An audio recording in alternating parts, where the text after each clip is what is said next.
Welcome back ناظرین کرام. جی علامہ صاحب سوالوں کے جواب ذرا دے دیں. ایک انہوں نے پوچھا ہے کہ آپ صلی اللہ علیہ وسلم نے دعا نہیں فرمائی تھی نجد کی طرف کسی نے عرض یہ اصل میں کچھ وفود آئے تھے یمن کی طرف سے اور شام کی طرف سے، تو انہوں نے دعا کے لیے عرض کیا تو آپ نے دعا فرمائی اللہم بارک لنا فی شامنا اللہم بارک لنا فی یمننا وقالوا فی نجدنا. تو جو اہل نجد تھے وہ بیٹھے ہوئے تھے تو انہوں نے کہا ہمارے نجد کے لیے بھی کریں، تو آپ نے خاموشی رکھی. دوسری دفعہ تیسری دفعہ پھر ایسا ہی ہوا، آپ نے ان کے لیے دعا فرمائی اور ادھر نہیں. تو جب سبب پوچھا گیا دعا نہ کرنے کا تو آپ نے فرمایا کہ ہناک الزلازل والفتن ویطلع بہا قرن الشیطان، وہاں میرے دین کے لیے زلزلے اٹھیں گے اور میرے دین کے لیے بربادیاں اٹھیں گی اور شیطان کا سینگ پیدا ہوگا، یعنی اسلام کو بہت زیادہ نقصان پہنچانے والے وہاں سے نکلیں گے. شیطان کا ایجنٹ وہاں پیدا ہوگا جو نقصان پہنچائے گا دین کو، تو اسی لیے میں ان کے لیے دعا نہیں کرتا. ٹھیک ہے جی. باقی انہوں نے پوچھا، خادم حسین صاحب نے پوچھا تھا کہ وہ جو ہیں ان کا کیا اشر ہوگا جنہوں نے یہ کیا ہے، تو وہ انہوں نے جہنم خریدا اور اس سے آگے تو دوسری کوئی رائے ہی نہیں نا. اب اس کا ڈھونڈتے رہیں بھی کیا اشر ہے کیا نہیں. یہ اصل میں وہ بیمار سوچ ہے، اور میں اس بات کی طرف توجہ دلانا چاہوں گا کہ جو ہم مسلمان اپنے اکابرین سے اگر جڑے رہیں گے تو یہی ہماری تاریخ ہے اور آنے والے وقت میں بھی ہمیں یہی پچھلی تاریخ ہی بچائے گی. اگر اس تاریخ کو چھوڑ دیں، کاٹ دیں، ابھی یہ غازی صاحب اتنی بڑی سازش ہے، اس کا تو ابتدائی ابھی یہ چل رہا ہے.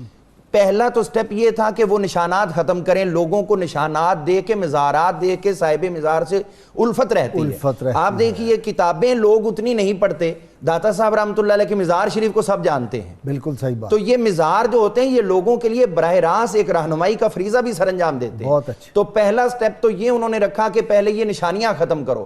اب اس کے بعد دوسرا سٹیپ ہوگا ہماری جو لکھی ہوئی ریٹن ورک میں تاریخ ہے، جو علم حدیث ہے، اس کو چینج کیا جائے گا. اور اس کو کیا جا رہا ہے براہ راست احادیث کو نہیں، بلکہ ان کے پیچھے جو راوی ہیں ان کے سکہ راوی نکال کے ضعیف راوی ڈالے جا رہے ہیں، تاکہ کل کلاں بات ہو تو آرام سے کہہ دیے یہ تو حدیث ضعیف ہے، اس پہ تو عمل ہی نہیں. اور پھر آہستہ آہستہ وہ تمام ذخیرہ ختم کیا جائے گا. یہ آہستہ آہستہ وہ وقت آئے گا جب مسلمانوں کا کہیں سے کوئی تعلق نہیں رہے گا.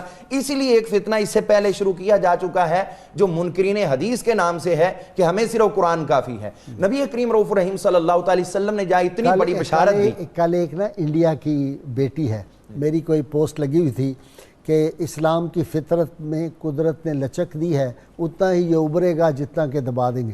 تو وہاں کی ایک بڑی مشہور جو تھی صحافیہ، اس نے مجھے لکھا ہے کہ آپ نے جو بات کہی ہم انڈیا میں روز اس کو پریکٹس کر رہے ہیں. وہ کہہ رہی جتنا تشدد ہو رہا ہے اتنا لوگ دین کی طرف راغب ہو رہے ہیں. جی. اور یہ وہ عظیم المرتبت ہستیاں، فتح الباری میں ابن حجر عسقلانی رحمۃ اللہ علیہ لکھا ہے، حدیث مشہور اتنی ہے لیکن انہوں نے مکمل دی کہ 70,000 یہاں سے لوگ اٹھیں گے اور بغیر حساب کے جنت. اور ابن حجر عسقلانی کہتے ہیں پھر یہ نہیں بلکہ اس کے بعد یہ بھی ہے کہ ان 70,000 میں سے ہر ایک کے بدلے میں 70,000 بخشے جائیں گے. اللہ ہر ایک کے بدلے میں. اور پھر یہ وہ ہستیاں ہیں، سب سے پہلے حضرت اسد بن زرارہ رضی اللہ عنہ، ہجرت کے 9 ماہ بعد انصار میں سے جو نہیں ٹوٹل بھی مجموعی طور پر بھی سب سے پہلے جو میں کہہ رہا ہوں انصار میں سے پہلے وفات پانے والے وہ ہیں اسد بن زرارہ، ان کا مزار ہے نا. اور پھر عثمان بن مظعون جو ہے یہ بات. حضرت اسد بن زرارہ رضی اللہ عنہ 9 ماہ کے بعد وصال ہوا ہے، اور حضرت عثمان بن مظعون رضی اللہ عنہ کا ہجرت کے 2.5 سال بعد ماہ شوال کے اندر ہوا ہے. وہی میں کہا مہاجرین میں اب یہ ہو گئے حضور صلی اللہ علیہ وسلم کے چونکہ رضائی بھائی بھی تھے. اب دیکھیے ان کے ساتھ کتنی محبت ہے. پہلے تو حضور نے درس دیا کہ میرا بیٹا ابراہیم ان کا انتقال ہوا ہے تو ہمارے سلف عثمان بن مظعون کے پاس دفن کرنا. اور حضرت عبداللہ بن مسعود رضی اللہ عنہ فقیہ امت، آپ کے وصال کا وقت جب آتا ہے تو آپ فرماتے ہیں ادفنونی عند قبر عثمان بن مظعون، مجھے عثمان بن مظعون کی قبر کے پاس دفن کرنا. تو اسی طرح جو اکابرین تھے، حضرت عمر فاروق رضی اللہ عنہ پہ بھائی رسول اللہ صلی اللہ علیہ وسلم فرمائیں کہ جو اہل بقیع ہیں ان کی شفاعت میں کروں گا. تو شافع محشر جو ہیں وہ ان کے لیے، ان کو تو گارنٹی مل گئی، جن کی حضور نے شفاعت فرما دی وہ سارے بخشے ہوئے لوگ ہیں. بالکل. اور یہ اس کا اگر بہترین ہم بیان سنیں تو حضرت عمر فاروق رضی اللہ عنہ کی شہادت کے وقت بیان ہے.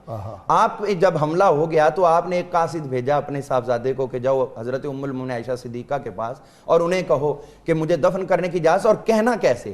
پہلے یہ کہنا کہ اگر آپ پہ بوجھ نہ ہو اور اگر آپ کو تنگی بھی نہ ہو، لم یضیق عندک، تیرے پاس تنگی نہ ہو آپ کے پاس اور آپ کے پاس کوئی ضرر بھی نہ ہو، تو پھر مجھے حضور صلی اللہ علیہ وسلم کے پاس دفن ہونے کی اجازت دیں. اور اگر آپ اجازت نہیں دیتی تو پھر فرمایا کہ جو بقیع ہے اس کے اندر بھی عظمت کوئی کم نہیں ہے.